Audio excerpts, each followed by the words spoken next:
여러분 안녕하십니까, 진성호입니다. 대장동 1타 강사가 돌아왔습니다.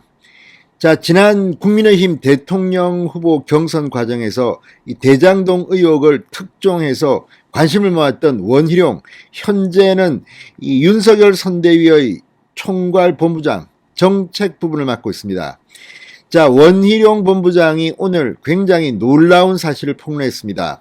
물론 원희룡 본부장의 이 폭로 내용은 이 검찰 수사 등을 통해서 사실인지를 가려야 합니다. 지금까지는 원희룡 본부장의 주장입니다. 그렇지만 상당히 현실 가능성이 높아 보입니다. 이재명 후보가 국정감사장에서 했던 발언과도 일치하는 그런 부분이 있습니다. 자, 원희룡 본부장, 이재명 후보의 최측근인 수행비서가 유동규 전 성남도시개발공사 사장직 때의 마지막 통화, 이걸 한 주인공이라고 주장했습니다. 당시로 한번 돌아가 보겠습니다. 자, 유동규 성남도시개발공사 전 사장직 때 이 대장동 특혜를 규명할 가장 중요한 그런 당사자로 지금 언론들은 보고 있습니다. 자, 이 대장동 설계할 당시 성남도시개발공사의 최고 책임자였습니다. 그런데 검찰이 압수수색을 하자 수상한 행동을 합니다. 창문을 열고 휴대폰을 집어 던지고 합니다.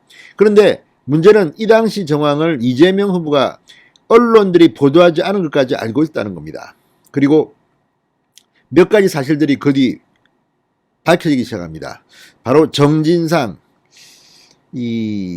전 정무실장인데 성남시장 시절 최측근 중의 측근이었던 정진상 부실장이 현재는 선대위 부실장입니다. 유동규와 통화했다는 그런 사실입니다. 그런데 결정적으로 더 중요한 사실은 지금까지는 언론에서 보도한 적이 없고 공개된 적이 없는 바로 당시 이재명 후보의 1호 비서, 수행비서가 통화를 했다는 겁니다.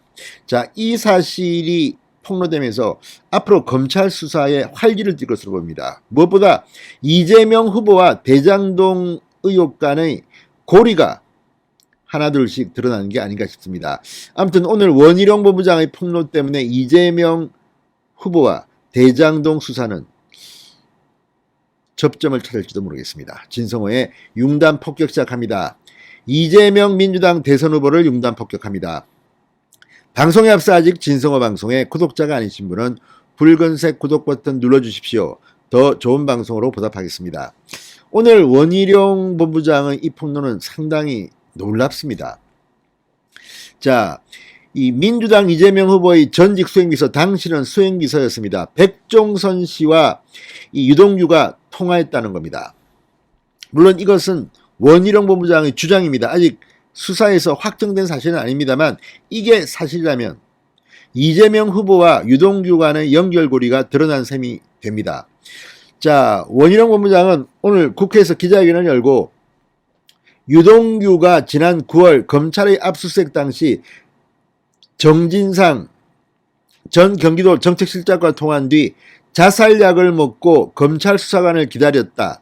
검찰의 문을 열어주고선 2분 뒤 휴대폰을 창밖으로 던졌는데 그 과정에 이 후보의 최측근인 백종선이 관여됐다고 말했습니다. 이재명 후보는 지난 10월 국회 국감에서 이 유동규의 자택 압수수색 당시 상황을 설명하면서 유 씨가 자살약을 먹었다고 언급했습니다. 유 씨의 약 복용 사실이 이재명 후보의 발언으로 처음 공개되면서 이재명 후보 측과 유동규가 검찰 압수수색 전에 미리 연락한 것이다, 입을 맞춘 것이다, 소통했다, 이런 의혹들이, 분석들이 나온 바 있습니다.